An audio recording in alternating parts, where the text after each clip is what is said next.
Think and grow rich എന്ന് പറയുന്ന ബുക്കിന്റെ ആദ്യത്തെ ലെസണാണ് ഡിസയർ സ്റ്റാർട്ട് സക്സസ് എന്ന് പറയുന്നത്. നിങ്ങൾക്ക് എന്തും ചെയ്യാം, എന്തും വിജയിക്കാം, പക്ഷെ ആദ്യം വേണ്ടത് ഒരു ഡിസയറാണ്. നമ്മൾ ആമസോൺ കാർഡിന്റെ കുറേ ഭാഗങ്ങൾ കത്തിപ്പോയി എന്ന് പറഞ്ഞ് നമ്മൾ പേപ്പറിൽ വായിച്ചില്ലേ? അതെങ്ങനെയാ പറ്റിയിട്ടുണ്ടാവുക? ചിലപ്പോൾ ഒരു തീപ്പെട്ടിക്കൊള്ളിയിൽ നിന്നുണ്ടാവുന്ന ഒരു നാളത്തിൽ നിന്നായിരിക്കും അല്ലേ, അല്ലെങ്കിൽ ഒരു മെഴുകുതിരിയുടെ നാളത്തിൽ നിന്നായിരിക്കും അല്ലേ. അപ്പോൾ അത്രയും ചെറിയൊരു നാളത്തിന് ഇത്ര അധികം ഏരിയ കത്തി നശിപ്പിക്കാൻ വേണ്ടി പറ്റുമെന്ന് പറഞ്ഞില്ലേ? ഇതേപോലെ സക്സസ് വർക്ക് ചെയ്യുന്നത് ഇതേപോലൊക്കെ തന്നെയാണ്. എന്ന് പറഞ്ഞാൽ ആദ്യം നിങ്ങളുടെ ഉള്ളിലുണ്ടാവുന്ന ഒരു ഡിസയറാണ്, അതൊരു ബേണിംഗ് ഡിസയറാണ്.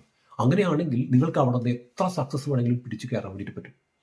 ഫോറിൻ ക്ലബ്ബിൽ വരുന്ന ആൾക്കാരോട് നിങ്ങളുടെ ആഗ്രഹം അല്ലെങ്കിൽ നിങ്ങളുടെ എന്താണ് വേണ്ടതെന്നൊക്കെ ചോദിക്കുമ്പോൾ, അല്ലെങ്കിൽ നിങ്ങൾ എന്തിനാണ് ക്ലബിലേക്ക് വന്നതെന്നൊക്കെ ചോദിക്കുമ്പോൾ അവർ പറയുന്നൊരു ഉത്തരവാണ് പറഞ്ഞു, സാർ എനിക്കൊരു ബിസിനസ് തുടങ്ങണം എന്ന് പറയുന്ന ഒരാളുണ്ടാവും.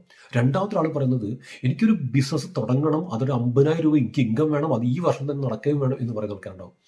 കേൾക്കുമ്പോഴേ അറിയാം ആദ്യത്തെ ആളുടെ അതൊരു വിഷ് മാത്രമാണ്, ഒരു ആഗ്രഹം മാത്രമാണ്. ആഗ്രഹം ആർക്കും ഉണ്ടാവാം. രണ്ടാമത്തെ ആൾക്കൊന്നുമില്ല, അത് ബേണിംഗ് ഡിസയറാണ്. അപ്പൊ ഇതിനകത്ത് ചോദ്യം നിങ്ങളോടാണ്.